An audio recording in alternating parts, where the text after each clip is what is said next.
Over the weekend, Donald Trump accrued a new nickname, Bunker Boy, sometimes Bunker Baby, and it's because when protesters were outside of the White House, he fled as far underground as possible to the bunker. Or did he? Because he wants you to now believe that that's not actually what happened. It was all just a coincidence that he was in the bunker. What could you tell me Sunday night was like for you and your family? Well, it was a false report. I wasn't down. I went down during the day, and I was there for a tiny, little short period of time, and it was much more for an inspection. There was no problem during the day. The problem, I saw Leland got whacked pretty good, but that was during the night. And these problems are during the night, not during the day. And I go down, I've gone down 2 or 3 times, all for inspection. And you go there, someday you may need it, but you go there, and I went down, I looked at it, it was during the day, it was not a problem, and I read about it like a big thing. There was never a problem. We never had a problem. Nobody ever came close to giving us a problem. So what I got of it was that it was during the day. Yeah, he thinks, wait, if I say I went to the day, then it wouldn't make sense that it was based on fear. I got him. Okay, and also, hey, I wasn't scared. It was just a coincidence. I needed to inspect the bunker. After all, I've done it. He goes on to say, I've inspected the bunker 2.5 times as president. Okay, you've been president for 3.5 years, so on average you do it not even once a year. You just happened to inspect it on the day of the protest. That is a mighty fine coincidence for you, Bunker Boy. Yeah, I checked it out. You mentioned the 2.5 times, right? Did you mention the 2.5 times? Mm-hmm. So 2.5 times. So how is it you inspect a bunker a half a time? And also, those other 2 times that you went were for a very tiny, short period of time. So for the half a time you went, how short was the time? So a half of a tiny amount of time to inspect. What did you inspect? What did you check out? To make sure that the Berber carpet was clean? Why? What are you inspecting about this bunker? Why would he be inspecting it in the first place? If a nuke is on its way to DC, they hustle him down and drag him into the bunker. It's not like he goes in if he likes the decor. He's not going to. It's not gold.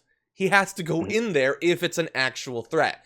It's such BS. And look, I understand, does this matter?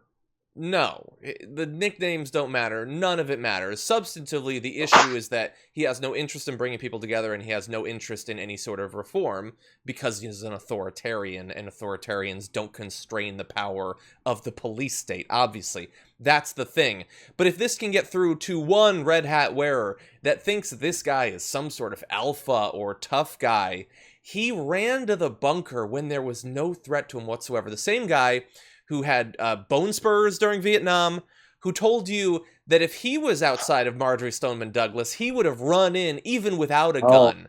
He would have run in to take down the shooter. He doesn't walk over to protesters with guitars because of how scared he is. He flees the bunker even for that. And so, substantively, does this matter? Perhaps not. But if you still follow this guy, and if you follow him out of some belief that he's tough or strong or what this country needs, this is who he is. He's straight up soft. So as he's talking about how he went for inspections, let's not forget Caitlin Collins of CNN reported yesterday that she has sources. You know how that works. And so that one of the driving factors behind his assault march on protesters and journalists in D.C. for his photo op, half the reason was he was tired and annoyed with the negative coverage of the Bunker Boy and all those hashtags that went for him running and hiding in his bunker. That was part of his motivation. He's like, I got to show them I'm a tough guy. That was it. Mm-hmm. He didn't like the negative coverage of what had happened, so now he's still stuck on it. This guy is absolutely obsessed with his image not being seen as a weakling because he is a weakling. It's just how it works. And number 2, for the folks that are jumping on my tweets talking about, the Secret Service makes these decisions. It's not Trump's decision. Stop saying it's on him. You know what he said during that interview? Kill me to ask him. He goes, so did the Secret Service whisk you away and did you have to listen to them? He goes, no, I do what I want. Mm-hmm. Secret Service can suggest what they want, but that wasn't what happened. I didn't listen to them. So next time you tell me that I don't know how it works and that Trump actually had to get whisked away by Secret Service because that's the professionals behind him, listen to what he said. Yeah. It happens 100% of the time. Anyone who defends him and comes up with some BS excuse for why he's doing what he's doing, he blows up your excuse right there because he doesn't have any excuses. He shoots himself in the foot, and you guys lie down on top of his feet to take a bullet in the back. Yeah. So, strength. It had to be addressed. It had to. You know what's brave? Talking to people. Talk to the people you disagree with. Don't run away from them. And don't tear gas them so that they're not anywhere near you when you take your little stroll to the church that you don't even go to.